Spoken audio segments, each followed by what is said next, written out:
Hi everyone, thank you for coming out tonight. My name is Alec Dent. I am the CEO of Carolina Liberty Foundation, one of the groups that is sponsoring tonight's event. So just to explain a bit about the format, rather than doing a formal speech, tonight we'll be doing sort of a Q&A between Mr. Goldberg and myself. And I should also say College Republicans is co-sponsoring tonight's event, so thank you very much to them. And yeah, I think you all know tonight's speaker, Jonah Goldberg. 3-time New York Times bestseller, senior editor at National Review, and his book, Suicide of the West, is out in stores now. It came out, what, in May? Late April. Okay. So yeah, we can get things underway, and I'll speak loudly and you can use the mic. Okay. It's more important for them to hear what you have to say. So, obviously a lot of odd things are going on in politics today, but a major theme of what you wrote in Suicide of the West is that this is nothing really new in politics, and what we're seeing is actually sort of a regression to very primal instincts. So what exactly has brought this on in politics, do you think? And what are some examples of old behaviors being made new that we're seeing? Sure. First of all, delighted to be here. Is this thing actually on? Does it sound like it was on? It seems to be messing with my pacemaker. So I'll lay out very quickly just sort of the basic argument of the book as it relates to the question, and I promise my later answers won't be quite as long. But, so, first of all, people keep asking me, how did you know these times were going to be like this when you wrote the book? And the short answer is I didn't. I didn't know that Donald Trump was going to be nominated. I didn't know where things were going to be at this point. And then again, for the last 10 years, I've been giving a speech called Cheer Up, for the Worst Is Yet to Come. And I'll tell you, it's been prophetic every time. So, the basic argument in my book is that poverty is natural, that bigotry is natural, that man's natural condition in his evolved environment is one of grinding poverty punctuated by an early death, usually from violence or some bowel-stewing disease. And this was true ever since we split off from the Neanderthals. I've been saying in speeches for a year now that it's been 250,000 years since we split off from the Neanderthals. Then a friend of mine who's a geneticist said, no, it's more like 600,000. Doesn't really change my argument. But let's say it was 250,000 years. For just under 250,000 years, the average human being everywhere in the world, ancient Rome, ancient China, South America, North America, doesn't matter, lived on no more than $3 a day for their entire existence. And then once and only once in all of human history did that change. And it changed in England. There's some people who say the change also came about in Holland. And if there are any Dutch jingoists in the room, we can have that conversation. But my argument is that it really starts in England, influenced by Holland, and comes to America. And so that was just 6 lifetimes ago. And so for 7,500 lifetimes, poverty, violence, misery, and then once and only one place does it start to change. It starts to go like this. This is the really interesting hockey stick, not the climate change one, but the one that says that for 250,000 years we lived in grinding poverty, and then we start going like this. And the argument that I make about why it happened was that, in effect, it was an accident. It was not planned. We stumbled into it. One of the great, most popular theories about where liberal democratic capitalism comes from is from Max Weber and his Protestant Ethic and the Spirit of Capitalism. And you got to remember, I think there's a lot of merit to it, even though, look, Weber abandoned it pretty shortly after he published it, and there are flaws with it as well. But the argument is that because of these charismatic Protestant sects, Calvinists and the like, because of the doctrine of predestination, they concluded that if you acted like someone, is this the sound guy? Yes. Are you here about the microphone? Yes, please. Thank you. So I'll try to keep talking as this goes on. So the theory was that if you acted as if you were the kind of person who might get into heaven, it was more likely that you were going to get into heaven. And so what are the behaviors? What is the way you would act? And it involved things like changing your habits to be more thrifty, to be more honest, to be more hardworking. And it turns out that if you save more, that if you're more honest, you're more hardworking, you're going to be more prosperous. But that wasn't the plan. It wasn't the get-rich-quick scheme. It wasn't the prosperity gospel. It was this idea that you might get into heaven, and it was an accidental byproduct that creates this thing, according to the theory. Now, I think there are problems with the theory. People have been extolling honesty and savings and thrift for a long time before, you know, as much as I like, you know, who doesn't like the Calvinists, but they weren't the ones who invented all of that. But that's sort of my point, is that we stumbled into this. The customs that make up what I call the Lockean Revolution, this idea that your rights come from God, not from government, that we are citizens, not subjects, that the fruits of your labors belong to you, that innovation is a good thing. These things have a long prehistory that goes straight back to Christianity and Judaism. And I don't think you get what I call the miracle without Christianity and Judaism. But, you know, Uber was not part of the plan. You know, stuffed crust frozen pizza was not part of the plan. Good dentistry was not part of the plan. And these things emerged basically by a revolution of rhetoric. The story we told ourselves about ourselves profoundly changed in the late 1600s and early 1700s. And it was unnatural. If capitalism and liberal democracy were natural, they would have showed up a little earlier in the evolutionary record. And so one of the first big arguments I have is that we should have a little gratitude for this.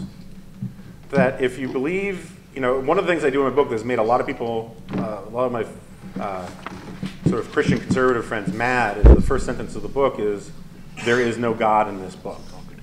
And it's not because I don't believe in God. I do believe in God. And it's not that I have a problem with people who want to say all of this comes from Christianity or Judeo-Christian tradition or natural law. All that stuff is fine by me.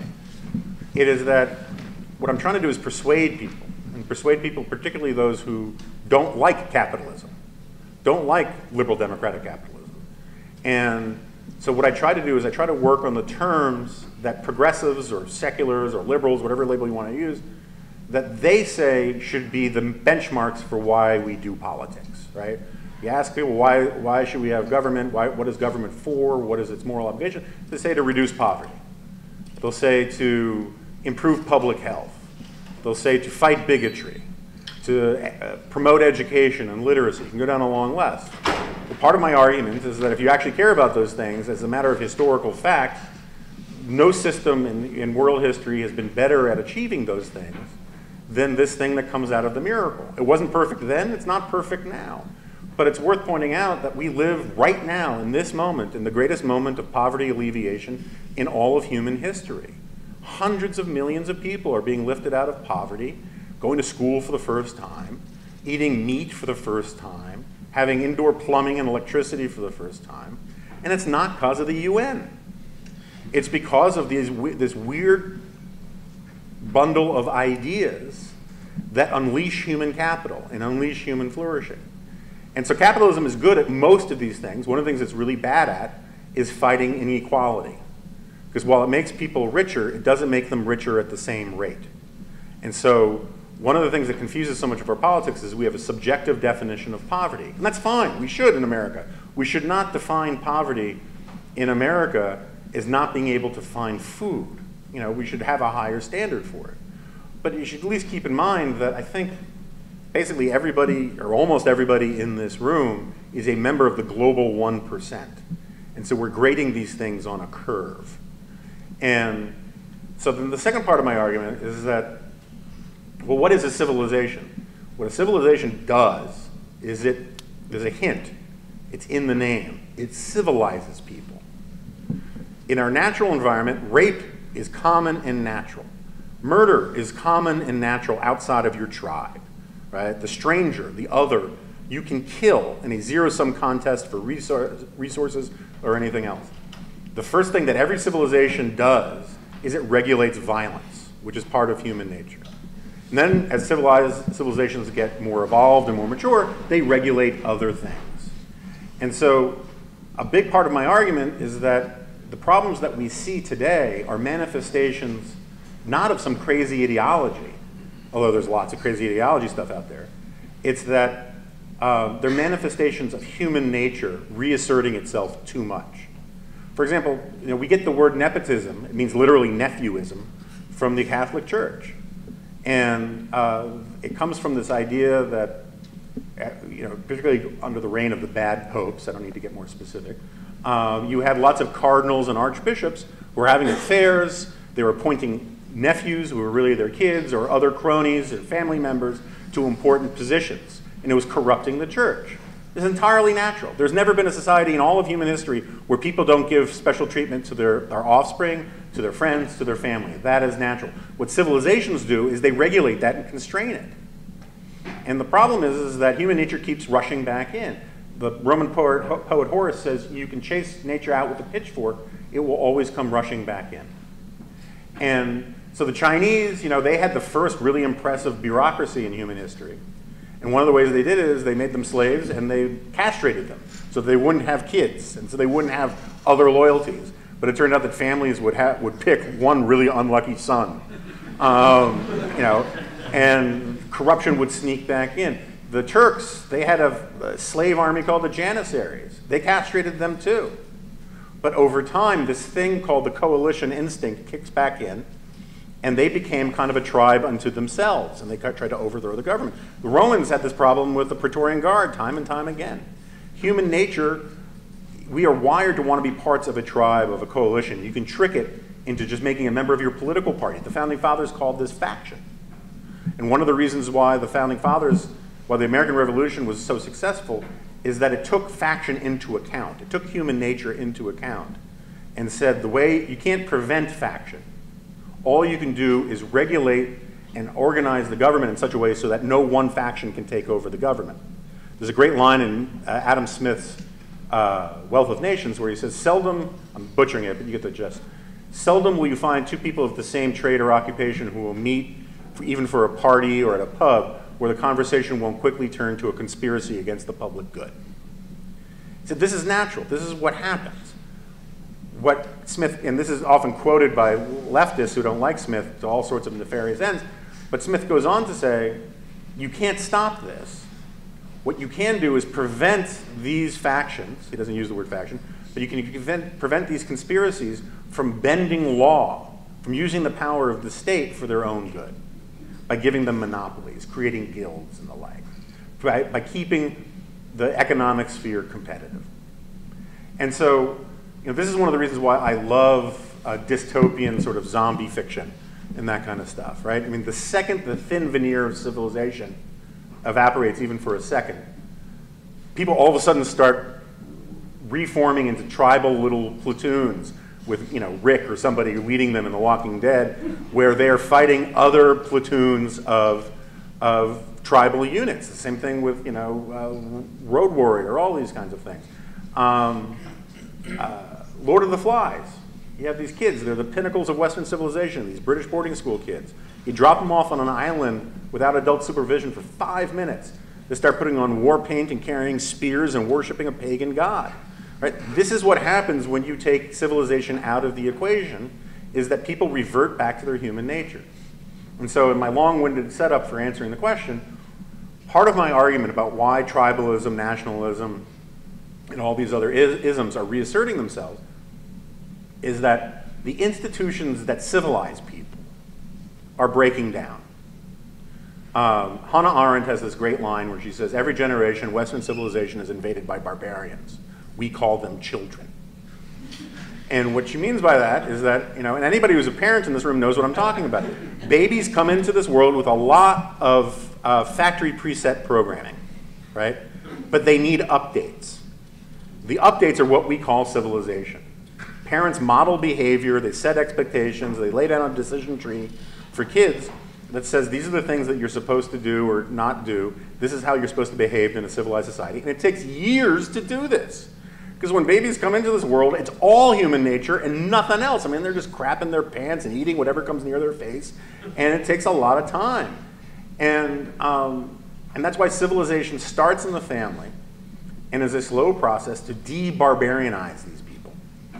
And when the family starts to break down, it makes it more difficult for all of the other institutions to do their part. You know, I have problems with teachers' unions, but I think teachers are absolutely right when they say some of the problems they see in school start at home. And then you take into account and this is sort of spoiler alert, the book begins, there's no God in this book, God sneaks in at the end. One of the biggest problems, one of the biggest drivers of this is we've lost this sense of what it means to be God-fearing. And, you know, it's sort of a Hallmark card thing, but if you define good characters, the things you do when nobody else is watching, it's going to be more likely you're going to stay on the straight and narrow if you think God is watching. Particularly, no offense, the God of the Old Testament who's full of smiting and wrath. But when you lose that, you lose a huge civilizing force in society. And instead what we've replaced that with is this new, very romantic understanding of human nature. It goes back to Rousseau and the Romantics, that says the highest moral authority is your own gut, your own instincts. Stay true to yourself. A man's got to have a code, right? I mean, it drives me crazy when I hear parents say to their kids, go with your instincts. That's like literally the opposite of bad parenting until pretty late in the process. But we live in this period where people think that that they can be their own priests, and that the highest moral authority is whatever their own feelings tell them. And so what happens is we do not lose our burning, yearning desire to be part of a group, be part of a tribe, to be part of the cause larger than ourselves. But in a healthy society, that instinct is that yearning is satisfied by healthy institutions closer to home. Instead, what is happening is people are retreating from real communities to fake communities like Facebook, where they get to find people who agree with them on all sorts of superficial political things, and they have their biases and their prejudices confirmed rather than challenged. And because of the balkanization of media, they go to media outlets that are going to tell them what they want to hear rather than what they need to hear.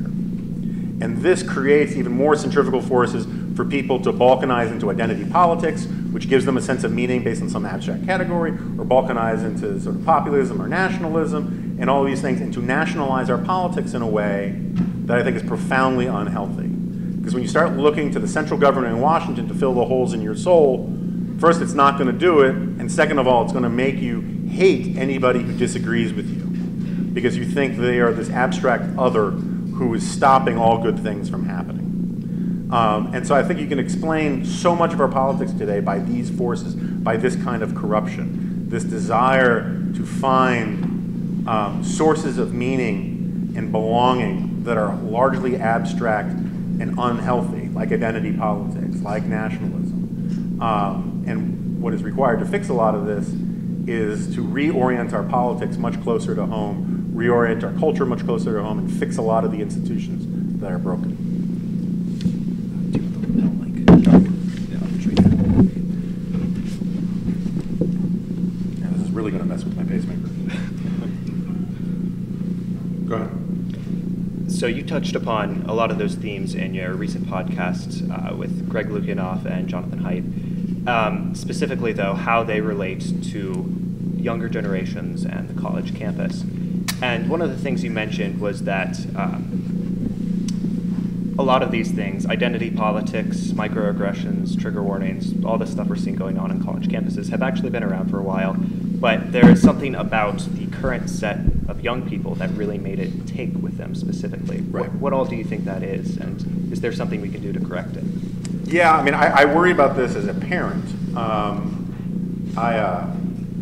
I'm raising my kid in the 1950s in a lot of ways, and I grew up in New York City in the 1970s, where I was mugged more times than I can count,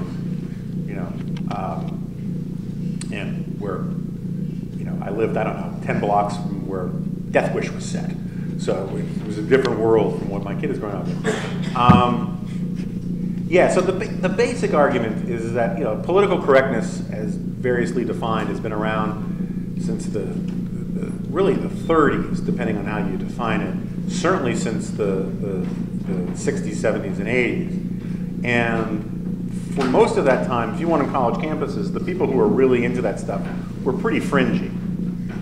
I think what has changed, and this is a point that Jonathan Haidt and Greg make in great detail is that we, particularly among elites, we raise kids in an environment where there's a zero tolerance for bullying, there's a zero tolerance for meanness of any kind, there's a zero tolerance for hurting anybody's feelings. Now, I'm not in favor of hurting anybody's feelings. I don't like bullies. I certainly don't like intolerance. But you can go too far with this if you leave it to the point, if you get to the point where kids can grow up, they can get into high school, or at least junior high school, without ever really having to navigate life on their own, where every interpersonal conflict is adjudicated by a third-party intercessor, a teacher, a coach, right? Someone comes in and tells everybody to play nice.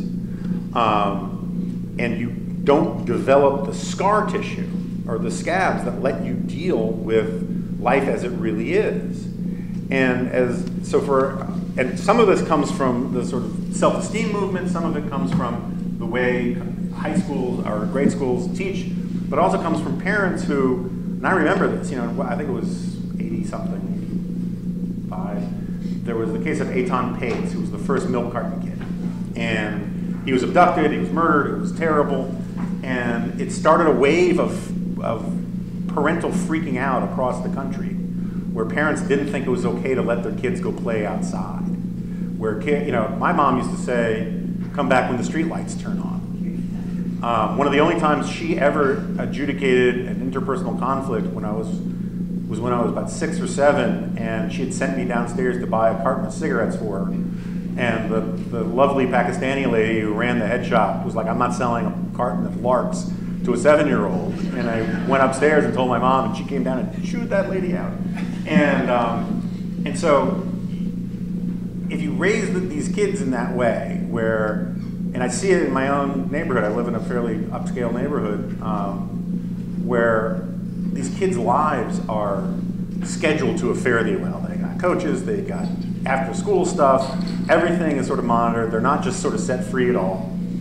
And anyway, so you can see how by the time you get to college, you haven't really navigated the dating scene much. You haven't really navigated hearing things that might hurt your feelings too well. And so you might want something like, I don't know, a trigger warning.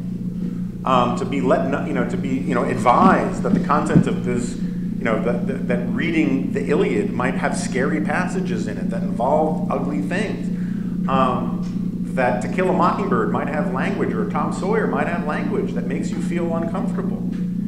And you might even, at some places, as has happened in some really batty liberal arts colleges, you might want some sort of like formal rules, maybe even a contract, to navigate and negotiate how to have sex with somebody else. That, and all sorts of rules about consent. And so I think that this wave of kids, particularly at elite schools, these were the ones that a lot of left-wing professors were waiting for. That they could tell, particularly in an age where your feelings trump all arguments, right? There was that kid at Yale during the debate about the Halloween costumes who said, I don't want to debate you, I want you to respect my feelings, right? This is why Ben Shapiro has made, a fortune saying facts don't care about your feelings. And so there's a whole group of college administrators, college professors, who have turned themselves into essentially a cottage industry of placating kids' feelings about things. And it's affecting academia. It's also infecting a lot of professors. These are, of course, huge generalizations. There are a lot of great, impressive kids who come out of these places. But I think it's a real problem. How you fix it, I am not sure. One of the things that Haidt and Lockean want to do is really push for more viewpoint diversity. Faculties have always been predominantly liberal, but not always, but for a very long time. But they're getting more so. And so, this is a point I used to make about young conservatives at college campuses. I've been visiting college campuses for 20 years. I've probably been to 100 college campuses. You tend to find, again, as a gross generalization, that the conservative kids kind of come out a little sharper if they stick with it.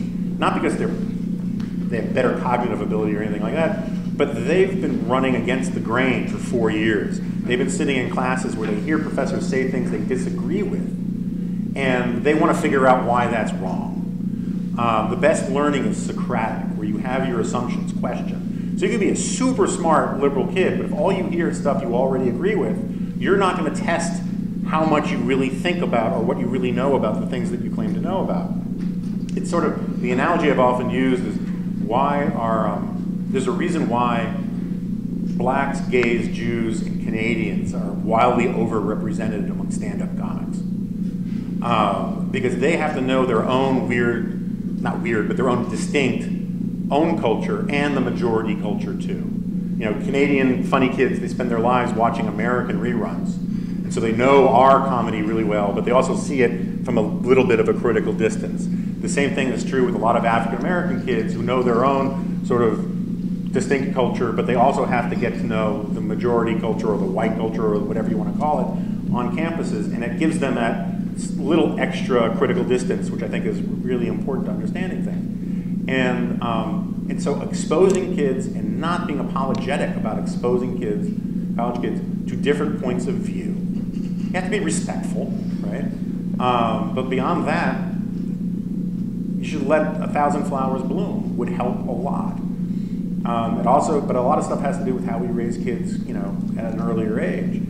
But instead, and this sort of gets to the arguments in my book, you know, about Joseph Schumpeter, which we don't want to get in the weeds on, we have now created a vast mass class of professionals whose job it is to stoke resentment against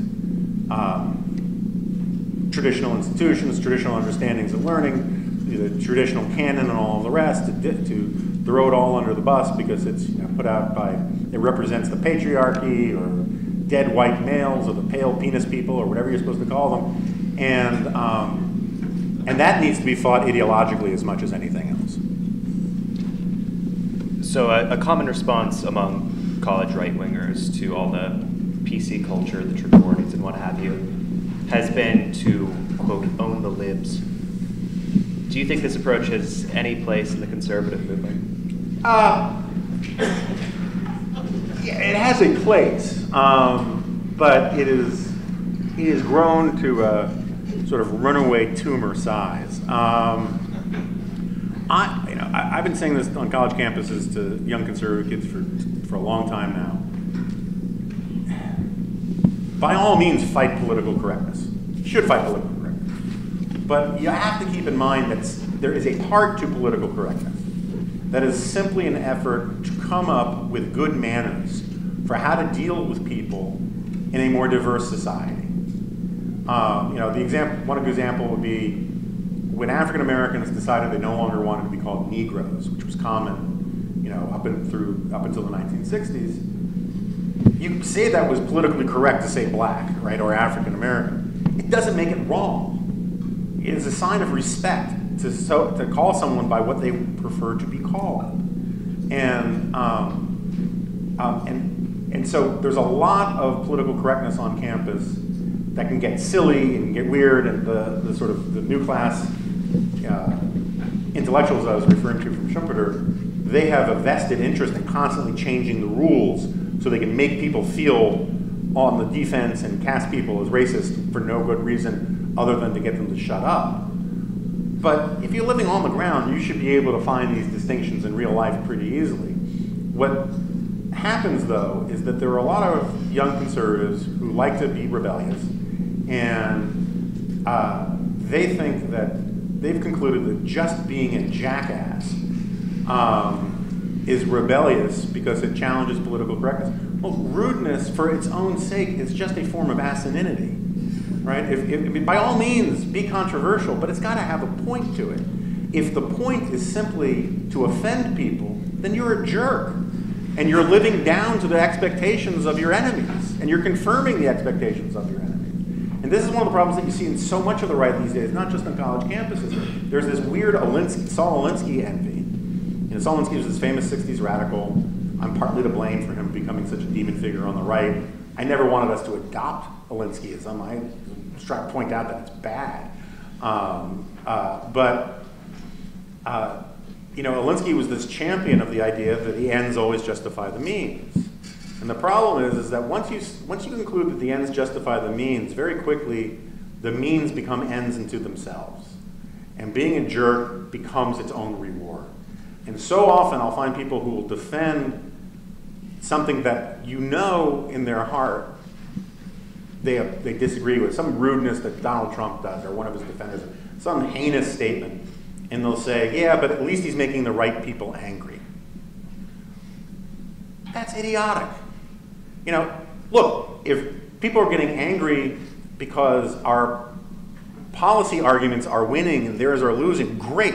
Their tears are delicious, right? But if they're just getting angry because we're being jackasses, then we're jackasses.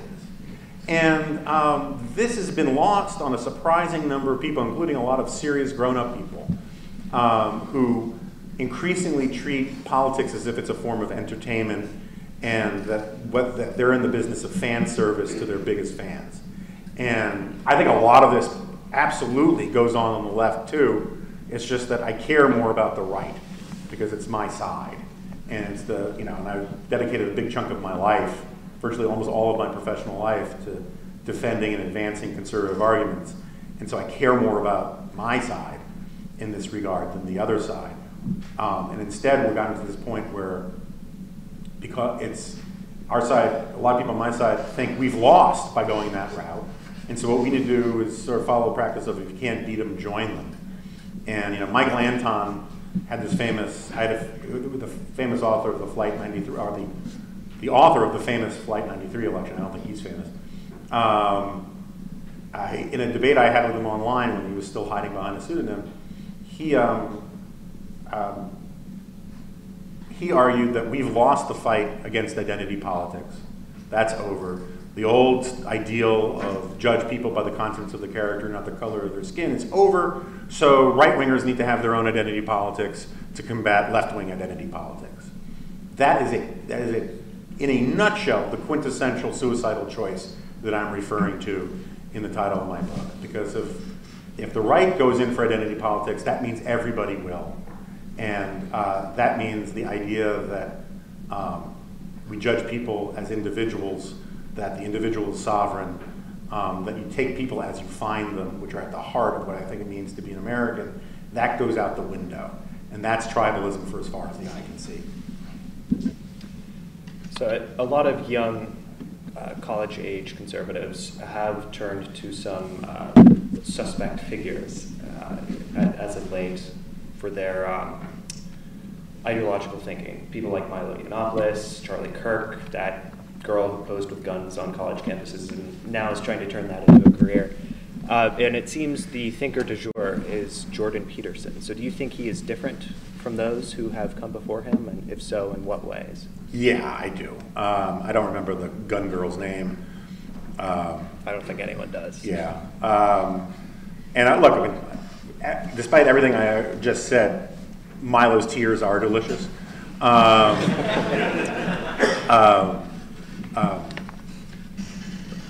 But Milo, I mean, and he lets the mask slip every now and then. He admits he's an entertainer, and that he's, I think the technical term for it in social science is full of shit. That's not Jordan Peterson. I'm not a Jordan Peterson groupie by any stretch of the imagination, and I think he gets too much credit as a profoundly original thinker. I think he's more of a popularizer of a lot of ideas that have been around for a long time. But as a popularizer of a lot of ideas that have been around for a long time, I have no problem with that. I don't like some of his Jungian things and all of the rest, but he, I think, is a better example of how to do it. He's making arguments, right? I don't have to agree with all his arguments, but you can argue with an argument. You can't argue with insults. You can't argue with whatever fabulous diamond-studded codpiece Milo shows up in next. And Jordan Peterson is having remarkable success speaking to a lot of particularly young men about the anxieties that they have in society. That doesn't mean I agree with every prescription that he's got, but I think it would be better if we had more Jordan Petersons, not fewer. And maybe I haven't been as close a study of some of his stuff, but I think the liberal freakout about Jordan Peterson is much more reminiscent of the old tendency that the best working definition of a fascist is a conservative who's winning an argument. And so I don't have any huge fight to pick with Peterson. Are there any other thinkers as of right now that you think young conservatives should be paying attention to? Yeah, I mean, Ben Shapiro is often lumped in with a lot of people who I don't think he should be lumped into. I think I have my disagreements with Ben, but I think, as I often say, I get the sneaking suspicion that I'll either be working for him in 5 years or dead by his hand. But Ben's a serious guy who makes serious arguments, and he has the sort of he does the due diligence that I think is kind of required. I don't like his liberal tears mugs and all that kind of stuff, but so it doesn't bother me at all that he's popular. I don't think Charlie Kirk is a serious person. I think he's basically a grifter. I think Candace Owens is a grifter too. I think Tommy Lauren is a really pretty grifter. Of people that you should be paying attention to. I mean, look, I really do believe that it's never too late to read The Coddling of the American Mind by Lockean. I think it's useful for everybody, just for taking your own personal inventory, or how you are a parent, or how you maybe can think about how you're going to engage in the world. I personally believe that the conservative magazines, for the most part, the old guard, I don't know what we call us, the traditional conservative magazines have done a remarkably good job of not losing their brains in all of this. I mean, National Review, Weekly Standard, Commentary, I think are worthwhile. Doesn't mean every writer, including some of my colleagues, is as worthwhile as other writers, but I'm not going to get too deep in the weeds on that. I think that, and I say this as a Fox News contributor, stop watching TV. Or at the very least, stop watching TV after Special Report is over. I still think, the news side at Fox still, with some room for criticism, struggles mightily to play it straight, and there are good journalists still at Fox. The opinion side of Fox, and these are colleagues of mine going back 10 years, I no longer can defend in any robust terms the opinion side of Fox News. I think it's become essentially the television arm of the Trump White House, and I find it tedious. Read books. Books are good. They're these things that come on paper, and they're really important. Well, yeah, that leads me into my next question. Who are some thinkers that were important in your, or formative in creating your conservatism? Yeah, so I never know where to begin or end with the special origin story of Jonah Goldberg. I grew up in a very political house, a very journalism-focused house. My dad was an editor for news syndicates, which meant that we subscribed to about 13 newspapers and 25 magazines at home. And he was a truly great indoorsman. He ran away from home the way nice Jewish boys from the Bronx run away from home. He graduated from high school when he was 15, and almost got his PhD in East European history. And so he only had a few hobbies. One was going to the other side of the couch to read a different magazine or book. Another one, he really liked going to Europe to look at museums and that kind of stuff. And he loved to go on long walks with his sons and talk about how bad Stalin was. And so I got an enormous amount of my education from my dad. And he made me read a whole bunch of books when I was very young. One that was really influential on me was a book called The Intelligent American's Guide to Europe by a guy named Eric von Knut-Ledin, a contributor to National Review who spoke 14 languages and wore a cape. I'm very nostalgic for the age of cape-wearing conservatives. I had a good time in high school. I was rejected from every college I applied to. I ended up going to a school called Goucher College in Maryland, which was an all-women's school. It wasn't quite the late-night Cinemax movie it sounds like. They wanted good SAT scores and male parts, and I can provide both of those. And so I'm not quite the Rosa Parks of gender integration, but my freshman year was the first year they admitted men, so there were roughly a little over 1,000 women and 30 odd guys, and I do mean odd guys. 10% of the male student body came from my high school, 3 guys. Just under 7% of the male student body was Korean American and named Derek, 2 guys.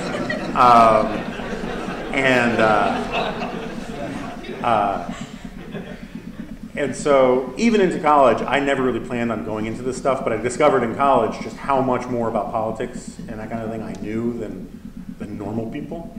And I got really into the politics in school, but my plan for a long time was to write science fiction and comic books. And one day when I get enough FU money, I may still try it. So, bye, Suicide of the West. And so in that time, I read a lot of different things. I read National Review, read commentary. I was reading New Republic since I was 12, and because I was so cool. And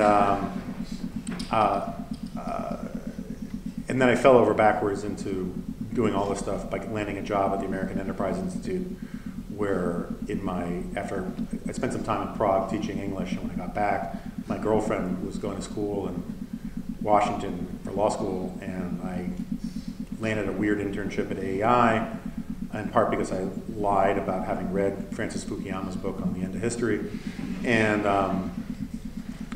that's where a lot of my catching up happened. AEI back then was awesome. The internet basically didn't exist, and my boss traveled a lot, and so I filled in a lot of the gaps. And so among the big influences on me were Irving Kristol, who's Bill Kristol's dad. He reminded me so much of my dad. Thomas Sowell was a big influence on me. Friedrich Hayek is probably, in terms of his thinking, the biggest influence on me. Big influence on this book.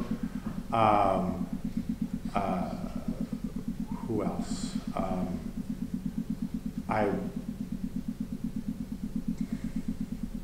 don't know. It's just I could just name check a lot of different people, but I think if you have to read political philosophy stuff, if you start with The Portable Conservative Reader, which was edited by Russell Kirk, which I sort of poured through, or George Nash's The Conservative Intellectual Movement since 1945, those are great places to start.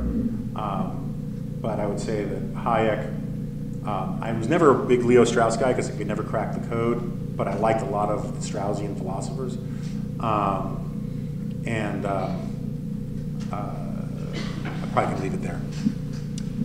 So now I'm going to ask you about one of your views that I'm sure makes you a lot of friends when you go around to college campuses, but you've argued in the past that the voting age should be raised. Yes. So what is your rationale for this belief? Gosh, okay, so, well, first of all, on the model of the Hippocratic Oath, first do no harm. Stop lowering it. There are people who are too stupid to be spell checkers in an M&M factory in California who want to make the voting age like 12 or 14 or something like that. I basically, first of all, I've never liked youth politics. I consider it the cheapest form of identity politics. I don't like generational politics, generational stereotyping. And the easiest way to illustrate this is I hate all the talk about the greatest generation. If you stormed Guadalcanal, if you stormed Normandy, right? If you took out a pillbox of Germans, you should never have to buy your own beer again. Right? Good for you. If you were in a drunk tank in Peoria on D-Day, why do you get to share in the glory simply because you share a similar birth cohort as the people who did that? Right? I mean, it's like when people talk about millennials today, it drives me crazy. There are great millennials out there. There are millennials who join the Marines or the Peace Corps or Teach for America, who do amazing, serious work or start companies and all the rest. And there are also a bunch of millennials who, sit around, huffing, Miracle Whip cans and playing Call of Duty. I don't see why I shouldn't make distinctions between these people, right? And if all you've got going for you is a deep pride that your mother was conceived a certain number of years ago, you really don't have a lot to be proud of, right? I mean, you didn't do that, literally, and so I generally find that when people start talking about the youth, they're playing just a sort of silly game of identity politics. And when you scratch the surface of it, what they admire about the youth, well, they bring passion. Okay, well, you know, do they know what they're talking about, or is it just the passion, right? I mean, the whole way that our constitutional structure is set up is to keep passion somewhat at bay. And passion is great when it's yoked to a good cause. Passion is pointless or bad when it's yoked to a stupid cause or a dangerous cause. And so I think a lot of the ways we talk about these things is it's a way to steal intellectual bases without actually making an argument. And you know, in a perfect world, if it didn't have the sort of really sinister, legitimately sinister connotations and the diverse impact, I would have no problem with saying that you could vote above the age of 12 if you could pass the same citizenship test that an immigrant has to take. And this gets to my point about voting. Voting should not be the gateway drug to civic engagement. It should be the end of a process by which you actually take these things seriously, you've thought about what you believe, and then you want to go express your will, which is why I think, you know, laws about mandatory voting are idiotic. And so a lot of the arguments about lowering the voting age, even when they lowered it to 18, were grounded in this sort of stuff. They thought that if they lowered it to 18, McGovern would win, the Democrats would win everything, and then Nixon went and got 49% of the youth vote, which just points to the fact that not all young people think the same way, and we shouldn't assume that they do. And so I kind of think in a perfect world it's not going to happen. It would be idiotic for the Republicans to take it up. And I think some of the voter suppression stuff that they're doing is heinous, or at least appears to be heinous. But I would make voting more difficult. I think when you raise the price of something, you value it more, not less. And so if you raise the age of voting, certainly if you can't buy a beer, why should you be able to vote? And it's more to do with my fetishization of youth politics and my problems with the fetishization of youth politics and with voting. And when people tell me you don't understand, you know, I'm young and I feel really strongly about this, I kind of feel like, okay, well now come back to me when you have an argument, because if you think you're going to win an argument simply because you're basing it on your youthful passion, then you're not really bringing anything to the argument. So this fetishization of youth politics and of voting seems to be part of a larger idealization of democracy. And lately, there have been a lot of criticisms, especially since the 2016 election, of bodies in American politics that are seen as undemocratic: the Electoral College, the Senate, the Supreme Court. What are your thoughts on how democracy works in America, and are these, quote, undemocratic institutions necessary to our country's success? Yeah, look, to be honest, I would want to get rid of, if in a perfect world, I think it's time to get rid of the 17th Amendment, which was the one that allows us direct election of senators. It's not like the system worked fantastically before the 17th Amendment, but it hasn't worked fantastically since. One of the problems that we have is, because of these trends I was talking about at the beginning, we're nationalizing all of our politics. And so we're expecting of our representatives in Washington, who are supposed to represent the interests of local places and specific places, they are instead all pretending to be national figures, or a lot of them are. I'd be open to a constitutional amendment that says you cannot run for president from the Senate unless you've served at least 2 terms. Because all these jackwads on the Republican and the Democratic side, they hit the ground and they immediately start running for president. And that means they're going to take up issues that aren't in the interests of their actual state or their constituents. They're instead going to be issues that help them with national primary constituencies and donors. So this argument about how, you know, it started after Trump was elected, that the Electoral College, which bothers a lot of people for a long time, but it was really turned up a notch after Trump was elected. You know, and people know I was not thrilled with Trump's election. I wouldn't have been thrilled with Hillary's either, but this is not a defense of Trump, it's a defense of the Electoral College. I found it hilarious how so many people, so many Democrats and so many liberal pundits for 20 years have been talking about the Democratic blue wall, right? That they own, that since 1992, something like 13 states and 190 or 220 electoral votes always went Democratic, which meant they only needed to pick up one more state and they would win. And they were bragging about how this meant that they were going to hold the presidency forever, and it was great, it was glorious and wonderful, and shows how this country's moving in the right direction.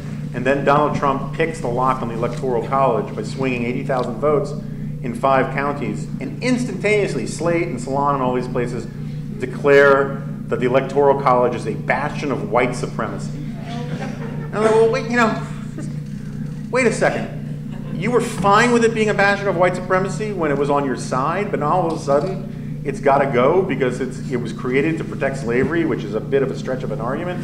You know, it can't be evil only when it doesn't work towards your interests.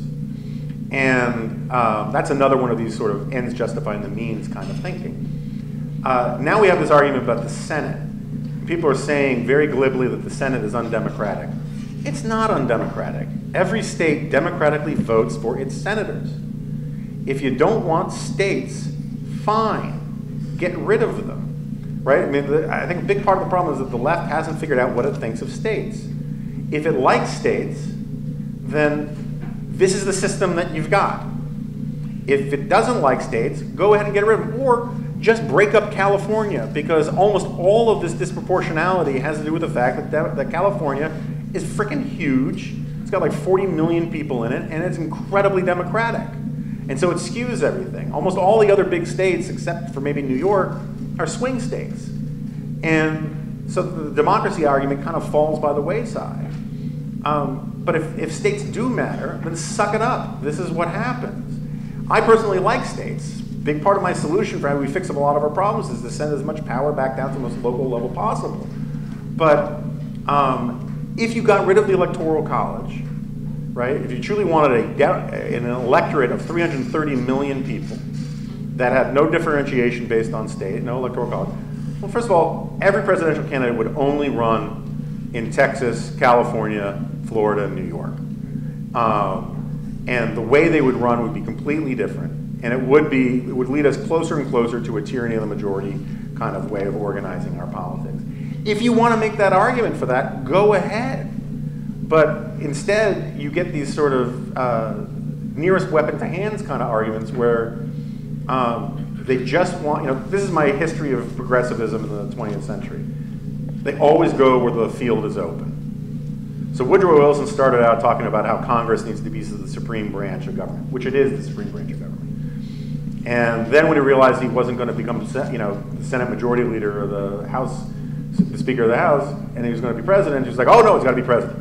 The president's got to be the most important thing in the government. And then when the presidency, when the progressives ruined this country so badly during World War I and we had to return to normalcy, all of a sudden you hear all these arguments from progressives saying it's got to be disinterested technocratic experts who will organize and run our society, get politics out of politics. And then when FDR takes back things, oh no, it's the imperial presidency's awesome again. And then when FDR leaves, it says, oh no, the courts, when the courts stood in FDR's way, FDR tries to pack the courts because the courts were an impediment to the progressive end. Then afterwards, the courts become the means by which the progressives get their means, and now all of a sudden the courts are awesome and they should decide everything in our society. Now that the courts are becoming more conservative thanks to Cocaine Mitch, the argument is that the court is now illegitimate and we need everything to be more democratic. It is, they always run these arguments wherever they will find electoral advantage. And the whole point of our system is that we are supposed to have an arrangement of institutions that are legitimate even when you lose. And we're losing that, and we're losing that because of the fierce intensity of these other forces like populism and nationalism and how we're nationalizing all of our politics. So I neglected to mention this at the beginning, but in lieu of a traditional question and answer from the audience, we opened things up on the Facebook page for people to contribute questions there, and so we'll be moving on to that portion now. Sure. We had some really great questions, and then we had some other ones as well. For example, someone said, hot dogs are sandwiches, which I think is actually a topic you have some thoughts on. Well, so first of all, they just asserted it? Yes, Okay, not a so question. this is one of the problems when you have open questions is people don't frame their statements in the form of a question, and now you're even having it go this way. Hot dogs are not sandwiches. And frankly, I'll fight you with sticks if you say otherwise.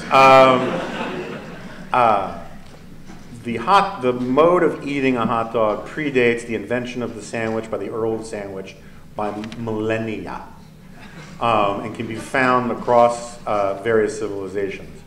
The hot dog is a sausage that you eat with a piece of bread. If you ate a hot dog like a sandwich, you would look like Justin Bieber eating that burrito sideways. And it says this in the Talmud, and we don't need to revisit it any further.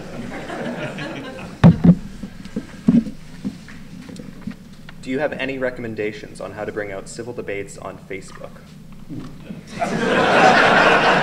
if that's possible at all. I do not have a personal Facebook page. I have a public page that I only go to when I'm told I have to by my assistant or my publisher or somebody like that. My basic position on Facebook is it's Satan's urinal. I think that the benefit, Facebook is very useful for staying in touch with old friends. It ain't great for making new friends. New friends have faces, and they're people that you actually live with in the real world and interact with in the real world. Virtual friends cannot make you a grilled cheese sandwich when you had a bad day, and they cannot hug you or give you a high five. And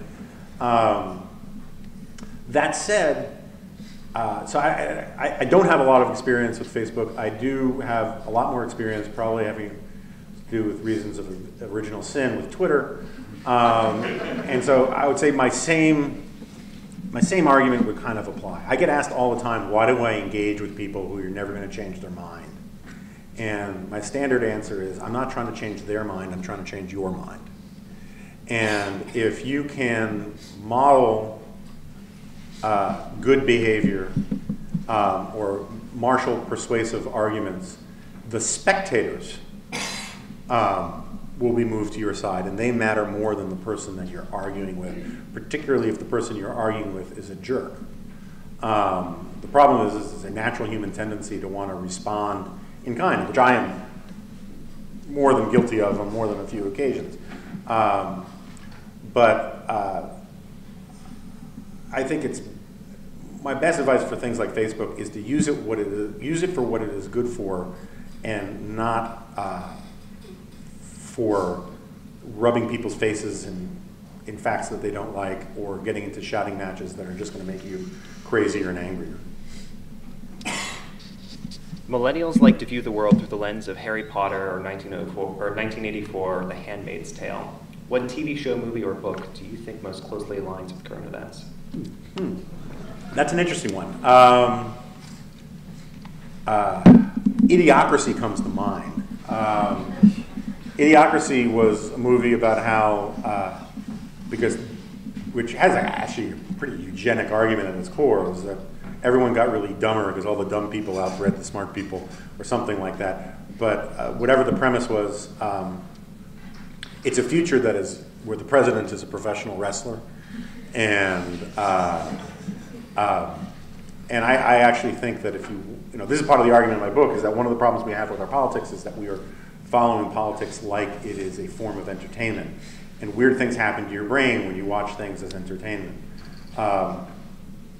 Heroes in movies can torture people, they can murder people, and so long as you like them, it's fine. We throw out all the rules of the extended order of liberty and the rule of law, Judeo-Christian civilization, so long as it's Denzel Washington or Harrison Ford really giving the bad guys a hard time.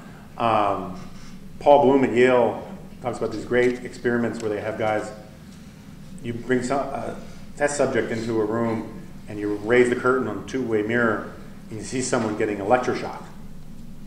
And if you just see a person getting electroshock, you kind of do a jolt yourself because the empathetic part of your brain lights up because you imagine it could be you, right? It's like when you see things in horror movies, you kind of go like that because you think, ooh, that was me. But then what they'll do is they'll say to the guy, the observer, they'll say, well, you're a huge Red Sox fan. You know, this guy's a Yankee fan?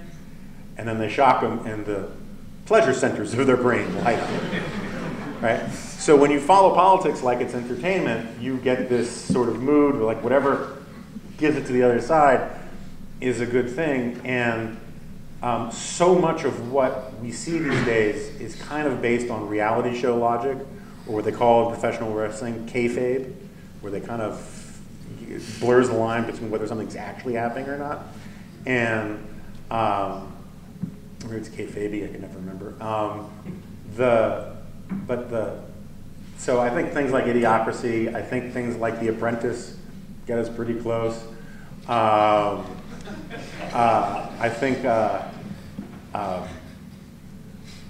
there's a reason why Game of Thrones is so appealing to a lot of people right now, because it works on this assumption that all of the institutions are working on essentially cynical or self-interested motives, and that's one of the problems that we have is we've lost all faith and trust in our common institutions. But I'm going to think about that more because it's a good question. Are you concerned by Google's creation of a censored search engine for China? Yes. I think that what's happening in China is awful. I think it's profoundly Orwellian, and this is one of my problems with a lot of the corporations that talk about China. They say, oh, they're doing all this intellectual property theft and all the rest. They always leave out that they willingly participated in the intellectual property theft. They sign this stuff over and then they whine about it. They didn't have to do that, but everyone feels so compelled or seduced by the size of China's market that they're willing to sort of bend and be corrupted by the power of China's market. And I think it's terrible. It's not the most evil thing that Western companies are doing with China, but one of the things I like to point out is that, I wrote a column not long ago saying Jim Crow is alive and well and living in China. China has slaves.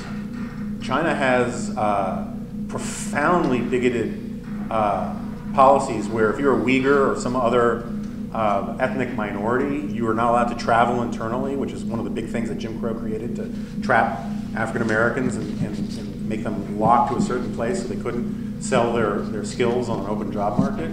You can't get into certain schools. You can't get all sorts of privileges if you're not ethnically Han Chinese. And but because we have this one vision of what bigotry looks like for understandable reasons in America, is that we don't really see it in China. What China is doing with artificial intelligence and facial recognition is terrifying. And there's this myth that we all grew up with that we believe that technology was always on the side of freedom, and it's not. Technology is always on the side of freedom when it's on the side of freedom, and then it's on the side of tyranny when it's on the side of tyranny. And there was a long time before, the Mac ad, where you have the 1984 Mac ad, where it was assumed that technology was going to be on the side of oppression, because it was for a very long time. And it can go the other way again, and that's another reason why we shouldn't outsource first principles about how to organize a society to experts and machines. Would you support a Republican primary challenger to Trump in 2020? If so, thoughts on John Kasich? I really don't want it to be John Kasich. I think John Kasich is basically a human toothache. I think one of the biggest myths in American politics is that John Kasich is a hugger. The guy's a mean guy. And I don't, at the same time, let me put it this way. If a Republican could challenge Donald Trump in the primaries successfully, I'd be 100% in favor of it.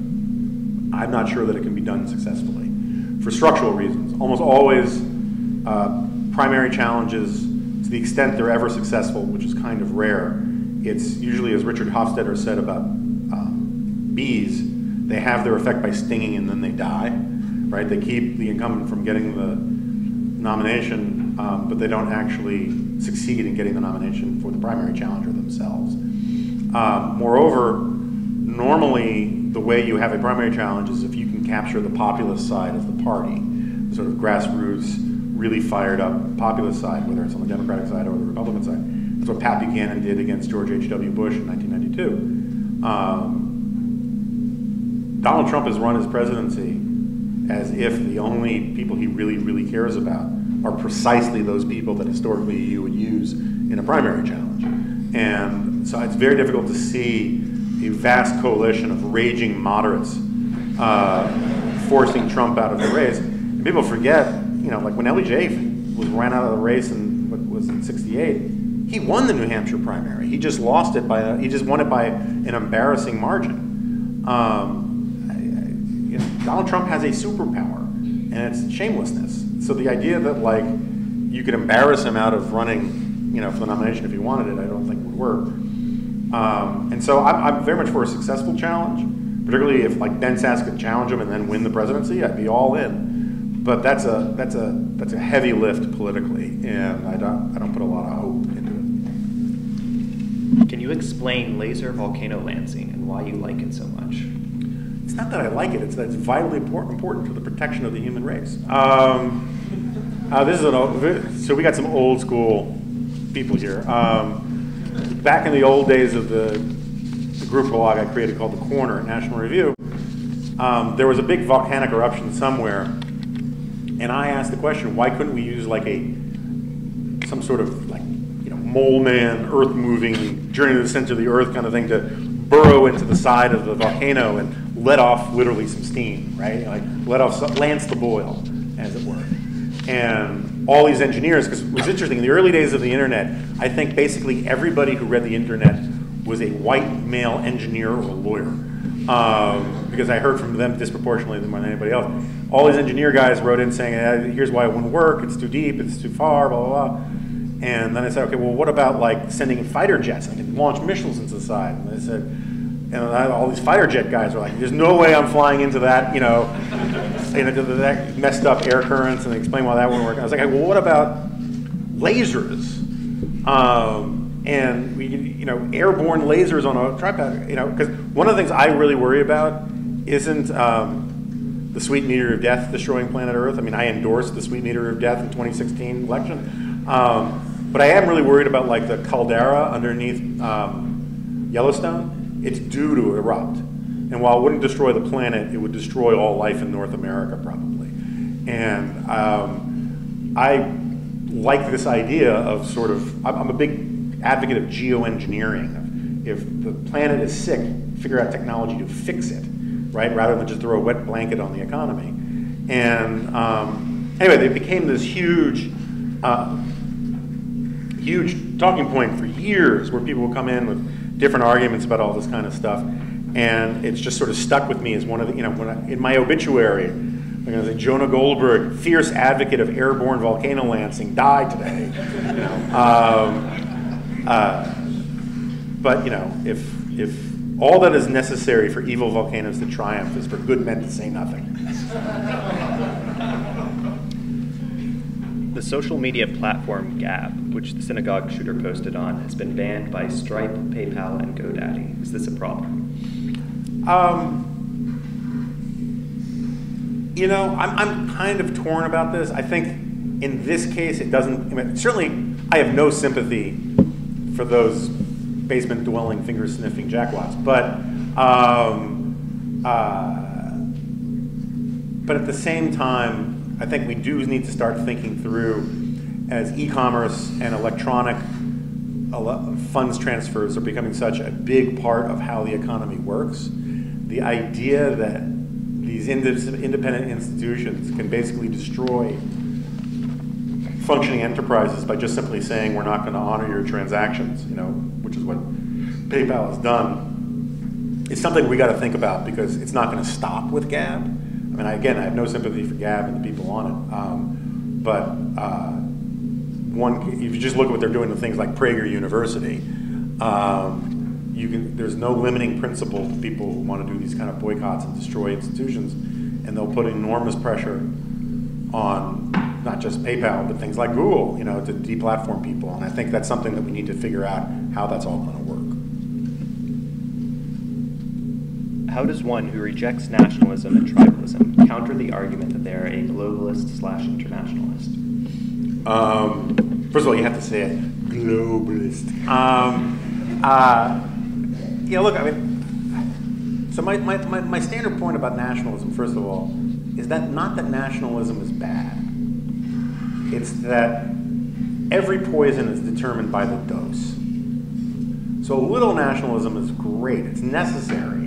It's one of these things that, the original working title of my book was going to be The Tribe of Liberty. Because part of my argument is that a lot of these institutions, like things like the Fourth Amendment and constitutional government and checks and balances, they emerged from these weird tribal pre-modern cultures and were refined over generations.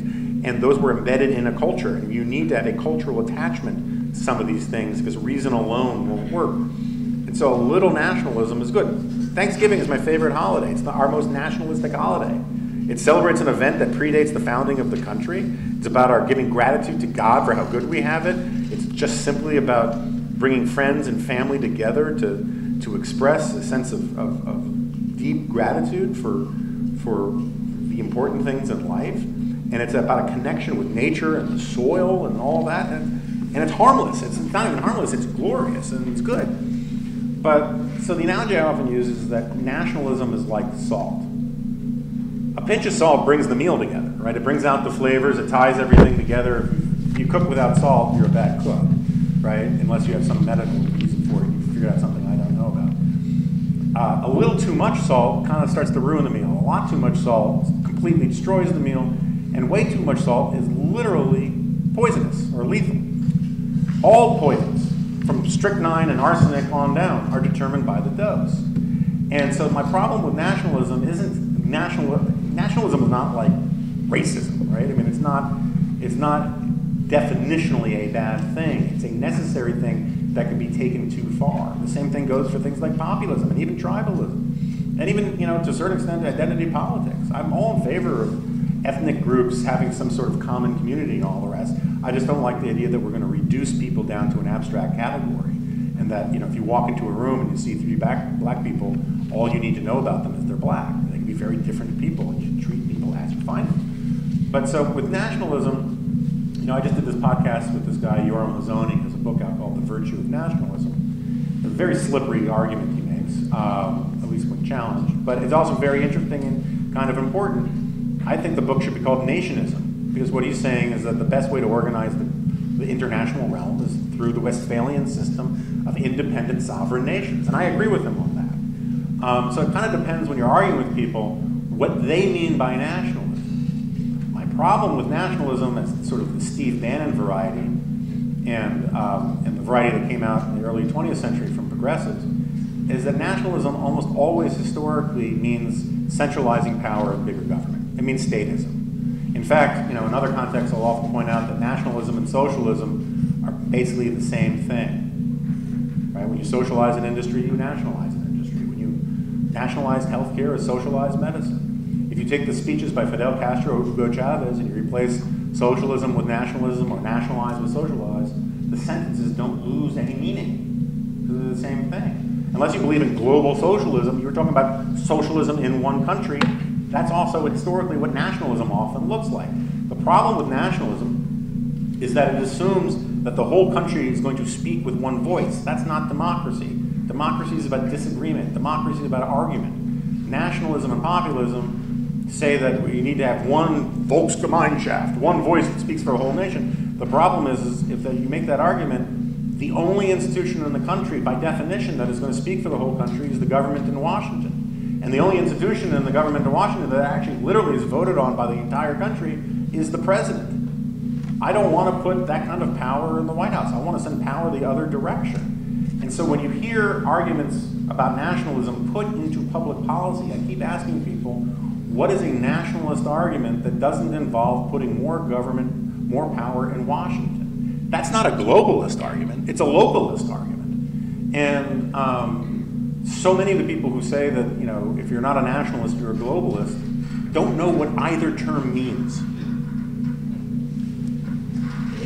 Do you perceive that voices on the modern left are trying to redefine the social contract to include a promise of material outcomes, in effect regarding Rousseau et al. As retroactive cover for the welfare state?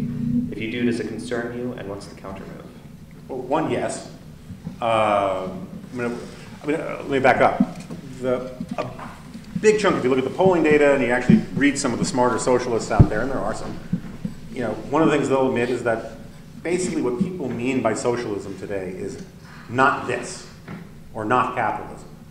It's, for them, it just basically means not the status quo, or not what they believe the capitalist system is.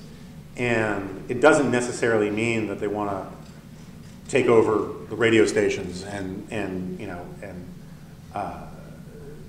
create distribution centers or for all, you know, products and services. But yeah, you know, there's something, you know, as earlier I was saying, the one thing that capitalism is really not very good at is fighting inequality. This is a problem because part of human nature is to hate inequality. There's some fascinating evolutionary psychology and neuroscience on this.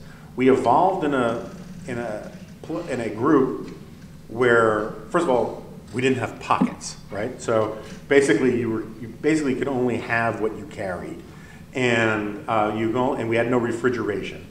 So you basically could only eat what you killed fairly recently, or what you grew or picked, right? This is before actually agriculture. And so there was a sense that people who didn't do their fair share were considered shirkers, were bad, right? But also people who got too much, got more than their fair share, were considered greedy. And so we don't like people, we are wired not to like people who get too much or who do too little. And it manifests itself ideologically in all sorts of interesting ways. And on the right and on the left, you know, about makers and takers and all of the rest. You know, welfare queens and the greedy 1%. These are all can be found in analogs in evolutionary psychology. And so I think inequality can be a bit of a problem if it gets so out of hand that people feel like they're being left behind or taken advantage of, or they're not being rewarded for their own skills and whatnot. The answer to that is not going to be found in socialist economics, because socialist economics is really good at fixing the equality problem by making more people poor, and by, you know, having an egalitarian ethos of poverty, and you can find that in Venezuela right now. But I do think conservatives in particular need to find better ways of defending capitalism and understanding, this is where we began, that capitalism depends on principles and values that it cannot create and cannot restore once lost. Those things need to be found in the Burkean little platoons of society, of faith, family, friends, community, and the rest. And in that part of life, you can be poor and still feel valued and respected. And you know, there are only about 5 things that give you happiness in life. It's literally, it's like faith, experiences, friends, family, genes, because a lot of us are just born miserable bastards, and this thing called earned success. And earned success is not about making money. It can be about making money, but it's really about feeling wanted or needed, feeling like you're making a meaningful contribution, that you'd be missed if you were gone. So stay-at-home mom who makes technically no money can have extremely high levels of earned success, and a hedge fund broker can have extremely low levels of earned success if they have no friends and they're just pains in the ass. Some people get earned success from their vocation, from their work. Some people get earned success from the stuff that their vocation helps them pay for, like the voluntary work they do outside of life. And this gets to the point that I'm trying to get at, is that we are turning to government to do things government cannot do for us. Government cannot love you. Government cannot fill the holes in your soul. It cannot give you meaning or a sense of belonging. It can increase your net worth, but it can't increase your self-worth. And so the role for government isn't to completely get out of the way of the market, but it is to help the various institutions that sustain the market stay in their lanes and do the jobs that they need to do. And because that's not working at either end, people are looking to Washington to do things it cannot do, like socialism or nationalism or a dozen other things, because they think that the government can love them. And that's a siren song, because it can't. All right, I know you've got a flight to catch, so this is going to have to be our last question, but I hope the person who asked it is here in the audience and ready to follow through. Need be. Are you carrying on or checking bags on the way home tonight, and would you like a bottle of booze? Damn it! I am not checking bags, and I don't have a bag I can check. I just brought a backpack. But this is a part of a great and glorious tradition of people bringing me, I hope, brown liquor while I'm on the road. And it's the thought counts enormously, and thank you very much. But this is one of the, I was worried about this today, about how I would deal with this. It's a good problem to have. But you'd always give it to Alec, and he could. I will accept. He could, I was going to say send it to me, but whatever. Anyway, thank you all very much, and thank you for indulging me with this.